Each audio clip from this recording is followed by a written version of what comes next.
कक्षा चतुर्थ के सभी विद्यार्थियों का ऑनलाइन हिंदी पठन कार्यक्रम में स्वागत है। बच्चों, आज हम संज्ञा और उसके भेदों के बारे में पढ़ेंगे। तो यहाँ आज हम संज्ञा के 5 भेदों को पढ़ रहे हैं, लेकिन आधुनिक व्याकरण में ये सिर्फ 3 भेद दिए जाते हैं। इसका कारण यह है कि उसके 2 भेदों समूहवाचक और द्रव्यवाचक या धातुवाचक संज्ञा को जातिवाचक संज्ञा में ही सम्मिलित किया गया है। अतः आपको यह ध्यान में रखना होगा कि प्राचीन अर्थात पुरानी मान्यता के अनुसार संज्ञा के 5 भेद दिखाए जाते थे, लेकिन आधुनिक मान्यता के अनुसार प्रमुख 3 भेद ही संज्ञा में दिखाए जाते हैं, क्योंकि दोनों के उदाहरणों को जातिवाचक में ही शामिल किया गया है। तो सर्वप्रथम हम संज्ञा की परिभाषा देखते हैं। किसी व्यक्ति, वस्तु, स्थान अथवा भाव का बोध कराने वाले शब्द को संज्ञा कहते हैं, जैसे मोहन, पुस्तक, खूंटी, मिठास आदि। संज्ञा के 5 भेद होते हैं। पहला, व्यक्तिवाचक संज्ञा, जिसको हम प्रॉपर नाउन भी कहते हैं। दूसरा, जातिवाचक संज्ञा, जिसे हम कॉमन नाउन भी कहते हैं। तीसरा, भाववाचक संज्ञा, जिसे हम एब्स्ट्रैक्ट नाउन भी कहते हैं। चौथा, समूहवाचक संज्ञा, जिसे कलेक्टिव नाउन भी कहा जाता है। पांचवा है द्रव्यवाचक या धातुवाचक संज्ञा, जिसे मटेरियल नाउन भी कहते हैं।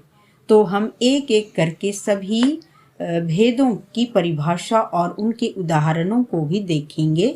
तो पहला है व्यक्तिवाचक संज्ञा। जिस संज्ञा शब्द से किसी विशेष व्यक्ति, विशेष वस्तु और विशेष स्थान का बोध हो, उसे व्यक्तिवाचक संज्ञा कहते हैं। जैसे राम, रामायण, दिल्ली आदि। क्योंकि यहाँ विशेष कहने का ये अर्थ है, विशेष व्यक्ति कहने का, कि यदि हम किसी को ए लड़का, ए लड़की या ए आदमी कहते हैं तो इससे कोई भी व्यक्ति हमारे पास नहीं आएगा। क्यों? क्योंकि किसी का नाम आदमी, लड़का या लड़की नहीं है, लेकिन उसी लड़का को यदि हम मोहन इधर आओ तो जो मोहन होगा वह आएगा। उसी तरह से गीता इधर आओ तो जिस लड़की का नाम गीता होगा वह आएगी। और उसी तरह से ए आदमी की जगह यदि हम कहें मिस्टर अभिषेक इधर आइए, तो वह जो अभिषेक होगा वह हमारे पास आएगा। तो इस तरह से वह विशेष हो गया। तो यहाँ आपको विशेष व्यक्ति, वस्तु, स्थान कहा गया है। तो विशेष उसके नाम से होता है। कोई भी वस्तु है तो वह वस्तु भी जो है उसके नाम से ही जाना जाता है ना। जैसे हम लोग कहते हैं धर्म ग्रंथ, तो धर्म ग्रंथ तो कौन सी धर्म ग्रंथ? बहुत सारी धर्म ग्रंथ हैं, बहुत सारे हैं धर्म ग्रंथ, हर संप्रदाय के धर्म ग्रंथ है। यदि हम कहते हैं रामायण, तो किसी एक धर्म ग्रंथ के बारे में, किसी एक विशेष वस्तु के बारे में पता चलता है। तो इस तरह से विशेष हो गया ये। उसी तरह यदि आपको भाषा माधुरी हम कहते हैं तो एक विशेष वस्तु के बारे में बात पता चलेगा। यदि हम पुस्तक कहते हैं तो पुस्तक से किसी भी पुस्तक के बारे में आपके दिमाग में आएगा, लेकिन किसी विशेष पुस्तक के बारे में आपको पता नहीं चलेगा। उसी तरह से यदि हम कहते हैं मैं वहाँ गया था या मोहन वहाँ गया था, तो इससे किसी को भी जो है निश्चित नहीं होता कि वह कहाँ गया था। लेकिन यदि हम कहते हैं कि मोहन दिल्ली गया था, तो दिल्ली शब्द या पटना गया था या रांची गया था या भागलपुर गया था, तो इससे आदमी को सही सही पता चलता है कि किस स्थान पर वह गया था।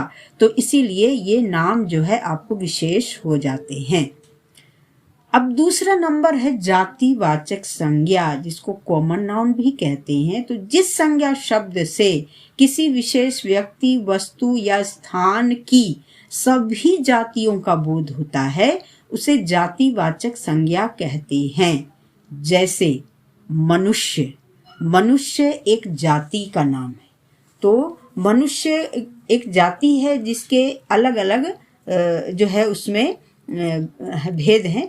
जैसे मनुष्य जाति में नर है, नारी है ना, अर्थात कि आदमी है, औरत है। इस तरह से पेड़, पेड़ कहने से सभी तरह के पेड़, चाहे जो भी हो, आम हो, अमरूद हो, लीची हो, जामुन हो, कटहल हो, या किसी भी तरह का पेड़ हो, वह सब इसमें आ जाते हैं। उसी तरह गांव कहने से किसी एक गांव के बारे में नहीं, लेकिन पूरे ही गांव, जो भी गांव है सब गांवों के बारे में यहाँ पता चलता है। उसी तरह से नगर कहने से किसी विशेष नगर नहीं, ये किसी एक का नाम नहीं है, लेकिन नगर कहने से सभी जो है देश के, राज्य के जितने नगर हों उन सारे नगरों के बारे में कहा जाता है। शहर, शहर भी किसी एक शहर का नहीं, लेकिन पूरे ही देश के जो शहर हैं, राज्य के जो शहर हैं, उन सभी के लिए ये कॉमन है।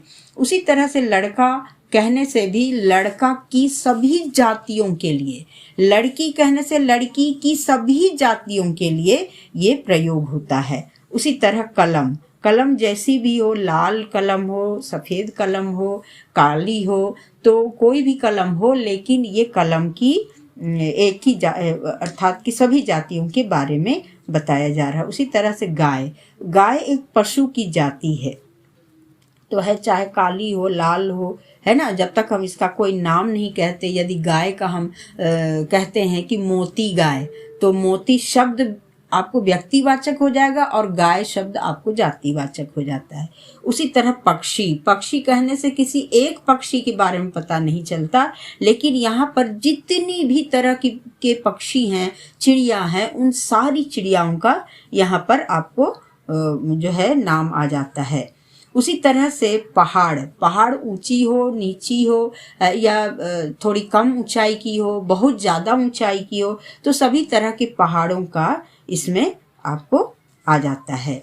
तो ये सब है आपको जातिवाचक संज्ञा। अब है तीसरा नंबर है भाववाचक संज्ञा। तो भाववाचक संज्ञा जो अब्स्ट्रैक्ट नाउन, अर्थात कि भाव का अर्थ होता है फीलिंग, जिससे हम लोग फील करते हैं, जो हमें एहसास कराता है। तो जिस संज्ञा शब्द से किसी व्यक्ति या वस्तु के गुण, दोष, स्वभाव आदि का बोध होता है, उसे भाववाचक संज्ञा कहते हैं।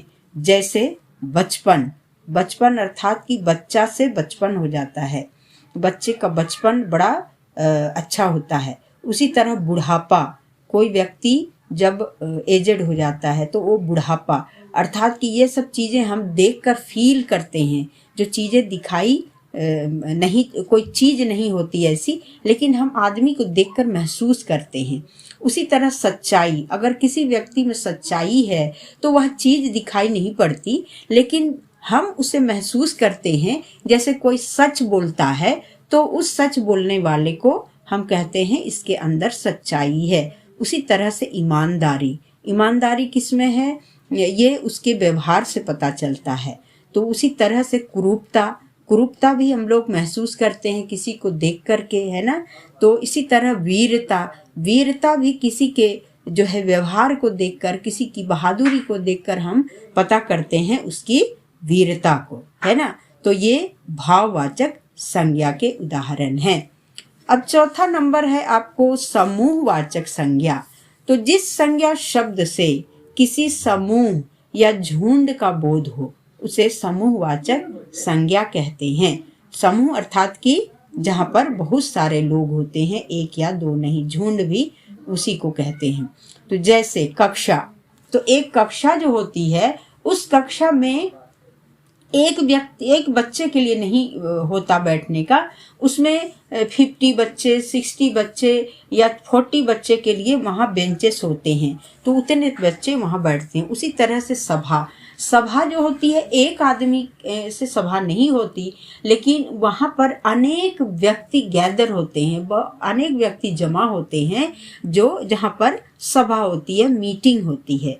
उसी तरह से बाजार में भी अनेक लोग आते हैं और अनेक तरह की दुकानें होती हैं, वस्तुएं बिकती हैं, तो जिससे बहुत भीड़ भाड़ होती है ना। उसी तरह मेले में भी लोग जाते हैं, एंजॉय करने जाते हैं, अपना जो है मस्ती करने जाते हैं, तो वहाँ पर भी कई तरह की चीज़ें होती, कहीं झूला है, कहीं मिठाइयाँ हैं, कहीं कुछ खिलौने हैं, या तरह तरह की चीज़ें होती हैं जिससे लोग अपना मनोरंजन करते हैं। तो वहाँ भी बहुत सारे लोग गैदर होते हैं, जमा होते हैं। उसी तरह सेना एक नहीं होती, सेना की 3 टुकड़ियाँ होती हैं, जल सेना, थल सेना और वायु सेना। तो इसमें भी अनेक सिपाही होते हैं, अनेक सैनिक होते हैं, है ना। तो सेना अर्थात की सेना की टुकड़ी, अर्थात जल सेना, थल सेना, वायु सेना। तो इस तरह से उसमें भी एक समूह होता है, झुंड होता है। तो ये भी समूहवाचक संज्ञा के उदाहरण हैं। नंबर 5 है द्रव्यवाचक संज्ञा, या उसे हम लोग धातुवाचक संज्ञा भी कहते हैं, जिसका नाम है मटेरियल नाउन। तो जिस संज्ञा शब्द से किसी पदार्थ या किसी धातु या किसी द्रव्य का बोध हो, उसे द्रव्यवाचक या धातुवाचक संज्ञा कहते हैं। जैसे सोना, चांदी, पीतल, घी, चावल, दूध, है ना। तो इस तरह से और भी होते हैं, है ना। आपको गेहूं है, दाल है, ये सारे होते हैं जिसको हम लोग माप तौल भी करते हैं। तो ये सभी द्रव्य में आते हैं, अर्थात कि धातु में भी आते हैं। धातु भी बहुत सारे हैं और द्रव्य भी होते हैं। तो इस तरह से हम लोग जो है संज्ञा के ये 5 भेदों को याद करेंगे।